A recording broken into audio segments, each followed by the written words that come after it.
Hi friends, మీరు చూస్తున్నారు pharma guide. నేను మీ రాధాకృష్ణ. ఈరోజు వీడియోలో ఒక ఇంపార్టెంట్ టాపిక్ని మీతో చర్చించడం కోసమే ఈ వీడియోతో మీ ముందుకు వచ్చాను. అండ్ ఈ వీడియోను ఎండ్ వరకు చూడండి, లైక్ చేయడం మాత్రం మర్చిపోద్దు, ఎందుకంటే నేను మీ ద్వారా ఆశించేది ఒక్క లైక్ మాత్రమే. అండ్ ఈ రోజు టాపిక్లో ముఖ్యంగా మనం తెలుసుకోబోతున్నది ఏంటంటే వై నాట్ ఫార్మా క్లినిక్స్ అని చెప్పి. సో ఫార్మా క్లినిక్స్ ముఖ్యంగా మన ఫార్మసిస్టులు ఎందుకు పెట్టకూడదు అన్న టాపిక్ పైన ఈరోజు వీడియో ఉంటుంది. సో ఫార్మసిస్టులు అందరూ ఈ వీడియోని చూడండి, అలాగే మన ఫార్మసిస్ట్ మిత్రులందరికీ ఈ వీడియోను షేర్ చేయడం మాత్రం మర్చిపోద్దు, ఎందుకంటే ప్రతి ఒక్క ఫార్మసిస్ట్కి ఇది ఎంతగానో ఉపయోగపడుతుందని చెప్పచ్చు.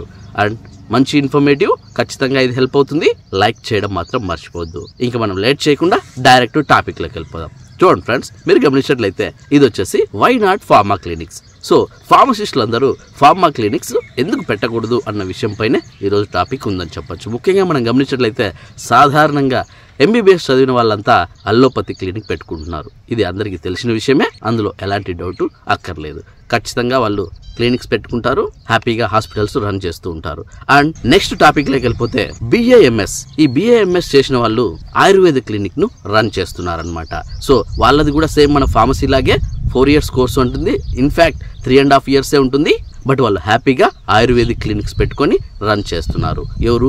BAMS చేసిన వాళ్ళు. ఆ తర్వాత మనం గమనించినట్లయితే BHMS చేసిన వాళ్ళు కూడా హ్యాపీగా హోమియో క్లినిక్స్ రన్ చేస్తున్నారు. వాళ్ళకు కూడా ఎలాంటి ప్రాబ్లం లేదు. వాళ్ళు కూడా సేమ్ మన బీ ఫార్మసీ వాళ్ళు చేసినట్లు 4 years కోర్సే చేస్తున్నారు. బట్ హ్యాపీగా వాళ్ళ క్లినిక్ ని రన్ చేస్తున్నారు. నెక్స్ట్ BNYS చేసిన వాళ్ళు హ్యాపీగా వాళ్ళ క్లినిక్ ని యోగా క్లినిక్స్ ను రన్ చేస్తున్నారు. అలాగే BUMS చేసిన వాళ్ళు యునాని క్లినిక్స్ అని పెట్టి వాళ్ళు కూడా హ్యాపీగానే వాళ్ళ క్లినిక్ ను రన్ చేస్తున్నారు. సో వాళ్ళకు కూడా ఎలాంటి ఇబ్బందులు లేవు. అలాగే BVSC చేసిన వాళ్ళు కూడా క్లినిక్స్ రన్ చేస్తున్నారు. వెటనరీ క్లినిక్ అంటే వెటనరీ సైన్స్ చేసిన వాళ్ళు, అంటే బ్యాచులర్ ఆఫ్ వెటనరీ సైన్స్ చేసిన వాళ్ళు కూడా హ్యాపీగా వాళ్ళు వెటనరీ క్లినిక్స్ పెట్టుకుంటున్నారు. హ్యాపీగా వాళ్ళ ప్రాక్టీస్ వాళ్ళు చేస్తున్నారు. ఆ తర్వాత BDS చేసిన వాళ్ళు అంటే డెంటల్ చేసిన వాళ్ళు కూడా హ్యాపీగా డెంటల్ క్లినిక్స్ పెట్టుకుంటున్నారు. వాళ్ళు హ్యాపీగా ప్రాక్టీస్ చేసుకుంటున్నారు. వాళ్ళకు కూడా ఎలాంటి ప్రాబ్లమ్స్ లేవు. నెక్స్ట్ BPT చేసిన వాళ్ళు కూడా క్లినిక్ పెట్టుకుంటున్నారు, ఫిజియోథెరపీ క్లినిక్ అని చెప్పేసి. సో వాళ్ళకు కూడా ఎలాంటి ప్రాబ్లమ్స్ లేవు. హ్యాపీగా క్లినిక్ పెట్టేసి ఆర్థో వాళ్ళందరికీ ఫిజియోథెరపీ చేస్తూ వాళ్ళ క్లినిక్స్ వాళ్ళు సక్సెస్ఫుల్గా రన్ చేస్తున్నారు. మరి బీ ఫార్మసీ చేసిన వాళ్ళు, ముఖ్యంగా ఫార్మా డి చేసిన వాళ్ళు ఫార్మా క్లినిక్స్ ఎందుకు పెట్టకూడదు? ఒక్కసారి ఆలోచించండి. ముఖ్యంగా మీరు చూసుకున్నట్లయితే ఈ MBBS, BDS, వెటనరీ చేసిన వాళ్ళు, BAMS, BHMS, BNYS వీళ్ళందరూ కూడా ఎవరు కూడా వాళ్ళ సర్టిఫికేట్ను రెంట్కి ఇచ్చి వాళ్ళు వేరే చిన్న చిన్న జాబ్స్ ఎవరు చేసుకోవట్లేదు. ఆ దౌర్భాగ్యం ఒక్క ఫార్మసిస్ట్కే ఉంది. మనం మాత్రం వేరే వాళ్ళకి మన సర్టిఫికేట్ ఇచ్చేసి, ముఖ్యంగా రెంట్కి ఇచ్చేసి, వాళ్ళు ఇచ్చే చిన్న చిన్న అమౌంట్ తీసుకుని మన సర్టిఫికేట్స్ ను రెంట్కి ఇచ్చేస్తున్నాం. ఒక్కసారి ఆలోచించండి, మనం కూడా ఫార్మా క్లినిక్స్ అని ఎందుకు పెట్టకూడదు? ఫార్మా క్లినిక్స్ పెట్టి మనం కూడా ప్రాక్టీస్ ఎందుకు చేయకూడదు? సో అందరికి ఒక డౌట్ రావచ్చు, మనకు ప్రాక్టీస్ రాదు కదా అని.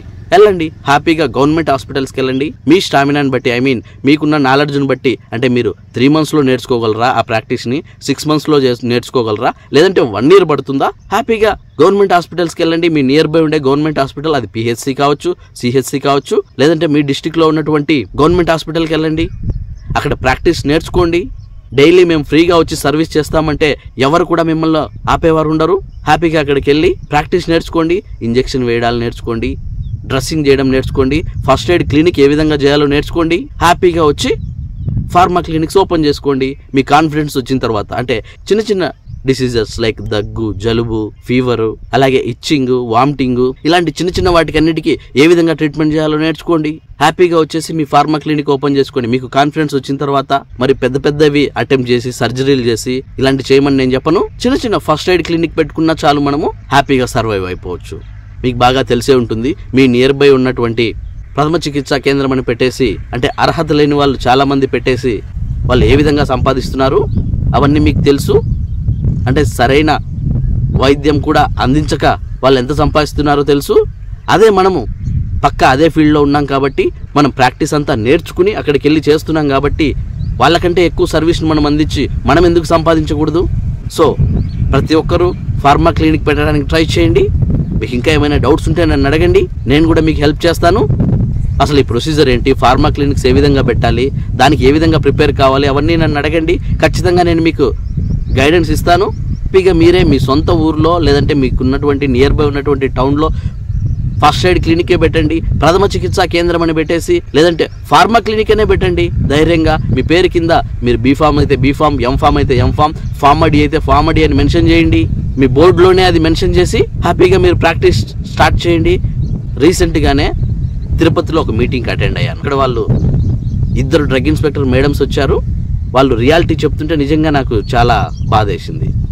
ఒక బీఫార్మసీ చేసిన అబ్బాయి మెడికల్ షాప్ పెట్టుకుని ఆ పక్కనే ఒక ఆర్ఎంపీ డాక్టర్ను పెట్టి తనని డాక్టర్ స్థానంలో కూర్చోబెట్టి ఇతను మెడిసిన్స్ అందిస్తున్నాడు. సో మేడం రైడ్కి వెళ్ళినప్పుడు చూసి మేడం అంటే డ్రగ్ ఇన్స్పెక్టర్ మేడం కూడా చాలా బాధపడి డైరెక్ట్ ఆ అబ్బాయితో చెప్పడం జరిగింది, ఒక ఆర్ఎంపీని కూర్చోబెట్టి నువ్వు అతనితో ఇంజెక్షన్స్ వేయించి అతనితో వైద్యం చేయించే బదులు అదేదో నువ్వే చేయొచ్చు కదా, నువ్వే నేర్చుకుని నువ్వే చేయొచ్చు కదా, నువ్వే ఎలిజిబుల్ కదా, తనకంటే ఎక్కువ 4 years కోర్స్ నువ్వే చేసావు కదా, మెడిసిన్స్ మీద అతనికంటే నీకే ఎక్కువ అవగాహన ఉంది కదా, నువ్వే ఎందుకు చేయకూడదు అని చెప్పి క్వశ్చన్ చేసింది అనమాట. సో ఇలాంటి లైవ్ ఎగ్జాంపుల్స్ ఎన్నో చూసి నేను ఈ వీడియోతో మీ ముందుకు వచ్చాను. సో దయచేసి ఒకసారి గమనించండి. మనకంటే తక్కువ కోర్సులు చేసిన వాళ్ళు, అసలు ప్రాక్టీసే తెలియని వాళ్ళు 1 month 2 months మాత్రమే ట్రైనింగ్ తీసుకుని వాళ్ళు హ్యాపీగా క్లినిక్స్ పెట్టి రన్ చేస్తున్నారు. మనం ఎందుకు చేయకూడదు? సో ప్రతి ఒక్కరూ ఆలోచించండి. తక్కువ బడ్జెట్తోనే మీరు మరీ ఎక్కువ బడ్జెట్ పెట్టండి అని నేను మీకు చెప్పను. అతి తక్కువ బడ్జెట్తో కేవలం 2-3 lakhsతో ఒక చిన్న క్లినిక్కే మనము ఏర్పాటు చేసుకోవచ్చు. అది ఎలాగో కూడా నేను మీకు క్లియర్ కట్ ఎక్స్ప్లెనేషన్ ఇస్తాను. ఎవరన్నా ముందుకు వచ్చి నేను క్లినిక్ పెడతాను అని ఎవరైతే ముందుకు వస్తారో వాళ్ళందరికీ నేను ఖచ్చితంగా హెల్ప్ చేస్తాను.